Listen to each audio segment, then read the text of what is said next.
The Florida Panthers just did something that reveals the shocking truth further to what happened yesterday in the Seth Jones trade. We have to dive into a move they made today that has a lot bigger implications on the Florida Panthers, including at this deadline. That plus an outlook on the team heading into the playoffs this year and next year, coming up on this episode of Hat Trick HQ. But before we get into the video, guys, as always, we got NHL content all the time. Your favorite teams, rumors, stories, all the latest things. Hit the subscribe button down below to stay up to date. Mark, we got to talk about this trade again. It's not just the trade. Look, I know you guys have seen the trade. You guys know what went down. We'll show it again. It was Seth Jones and a 2026 fourth sent to Florida for Spencer Knight and a conditional 2026 first round pick. Now, look, you've seen this happen. You know it's a crazy trade, something I didn't expect to happen as soon as it did, that's for sure.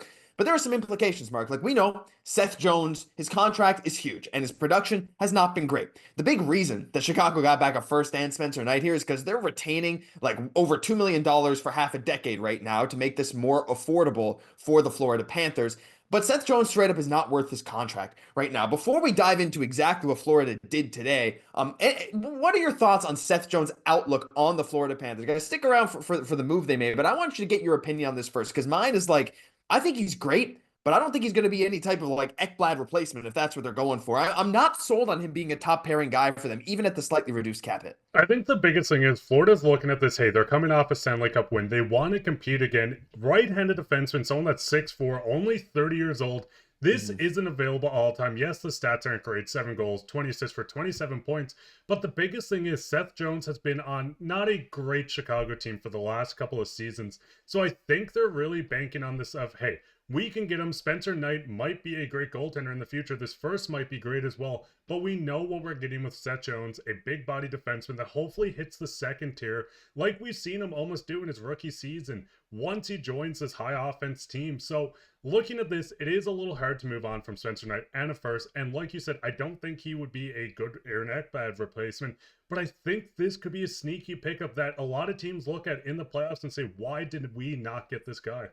You know what? I think you actually make a pretty good point, because in the right system, like in Florida, where Seth Jones is not going to be relied upon defensively. Like Florida has such good like defensive forwards and defensive defensemen. They have so many great players that can make up for the deficiencies that Seth Jones has, that I think you're right. I think he's going to look a lot better than he did in Chicago. Still yet to be seen if I think he'll be worth that $7 million, but we'll wait on that. But it's the move that they did today, Mark, that involves Matthew Tkachuk, because a lot of fans were thinking, look, to make this trade, they had to put Tkachuk on LTIR, right? Well, no, they waited. They actually had the cap space to make this Seth Jones trade because of the salary going out in Spencer Knight, plus the salary retained from Chicago, plus the amount of deadline cap space Florida already had. They could make this move without doing any LTIR things, but they officially put Matthew Tkachuk on LTIR today. And after completing the Jones trade, as you can see here from Puckpedia, Florida added Tkachuk to LTIR. Then they called up Chris Driedger. They now have $8.7 million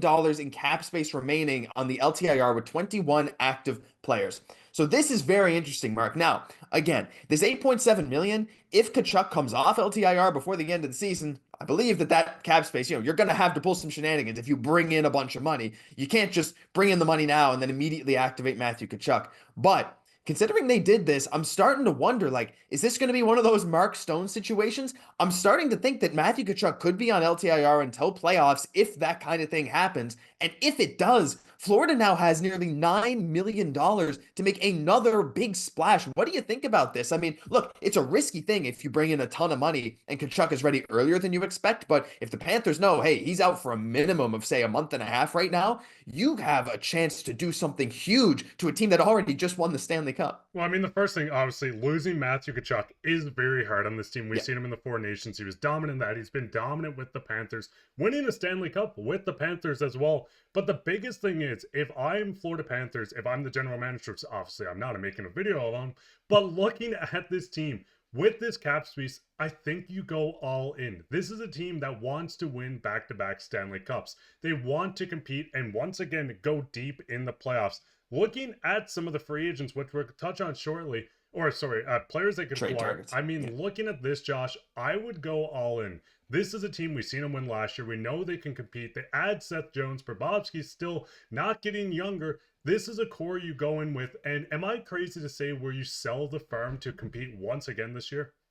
I mean, like that's kind of the thing that a lot of fans and GMs like sometimes they disagree on, but it's like, yeah, you won a cup, but like I think a lot of fans would be like, look, if we can win one cup, two cups, create a dynasty, even if it's just for like what 3, 4, 5 years right now, which is kind of what Florida's sort of going for. You win multiple cups, you etch your name in history, especially if you go back to back. Fans can kind of take, we'll take the hit later on, right? You trade a bit of your future for winning the titles. How many times have you seen someone win a Stanley Cup and just say, you know what, we got our cup. I don't really care anymore down the road. I don't think you see Blues fans that upset at their situation right now, though to be fair, they did get a couple of young guys from Edmonton. They're still looking pretty solid. Still got like Robert Thomas, not to single out the Blues, but you know what I mean, right? You win a Stanley Cup and a lot of the pressure is alleviated from you. But to go back to back, like not many teams in history have ever done that. And when you have the chance to, you might as well go make a big splash. Now, I'm not necessarily saying go sell off everything to go get a Mikko Rantanen type. Like, I don't know. That'd be a little risky, but you see a bunch of names floated around, like even a guy like Brock Nelson. If you know Tkachuk's going to be out to the playoffs, like that's just, I mean, look, he's not, the perfect fit in Florida, but he absolutely could contribute in whatever way you can need him to contribute. Even a guy like Brock Besser. Now, if you're just planning to get him purely as a rental and you're not planning to sign him long term after, my gosh, the scoring punch he could add. And you now have the room to do this if Matthew Tkachuk's going to be out to the playoffs. All that said, I don't think one of those massive splashes is necessarily what Florida is probably aiming to do. But Mark, like, I don't think it's crazy to say that they're going to look at maybe not anyone on this top 10, but they're look, this list goes down and down and down the TSN trade bait board. There's a lot of guys that I feel like they could go out, feel like they can make a splash on. Probably an pending UFA if it's going to be anything. But the fact that they have this much money means it's kind of scary for them, especially considering how close they are to the top of the standings. Even without Matthew Tkachuk, I think that they could make a push to finish for like second, third in the whole conference and still add some very solid talent. Because I mean, the biggest thing is looking at this. Every team in the NHL, obviously, you have teams that want to go for the lottery or draft tank. Mm-hmm. But looking at this, there's going to be 16 teams in the playoffs. You want to go in with the best possible roster, obviously. But looking at this with the cap space, I think this doesn't happen often to a lot of contending teams. Yeah. Where obviously you lose Matthew Tkachuk, but you have the chance to add. We've seen Vegas do it. What?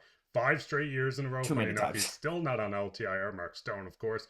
But looking at this list, I mean, there's a lot of guys on this list. Seth Jones was someone obviously they've already acquired. But looking at this, some guys like Scott Laughton would play awesome on this team. He's a heavy body that can play in your bottom six, be a penalty killer. Braden Shin would be awesome, but I think the cost might be a little too high. I mean, Rantanen, I couldn't even picture him on this team once come playoffs. But looking at this list, there's so many options. Josh, do you think they are going to go out and say, hey, we're going to grab another top six forward to replace Matthew Tkachuk till he returns? And when he does, who cares if we have a logjam? We have the best talent. I mean, like, one of those things where you push the problems down the road. Like, again, I think if they're going to do anything, it's probably going to be for a pending UFA, just because that makes it easier on them. And they might be in a position to overpay for a guy right now that can help them in the short term. Whereas, like, other teams, especially if they want to re-sign them or for someone on a longer deal, other teams might want to, yeah, they'd have to add more. There's a lot of question marks around here, but at the end of the day, second in the East right now, looking for back-to-back cups.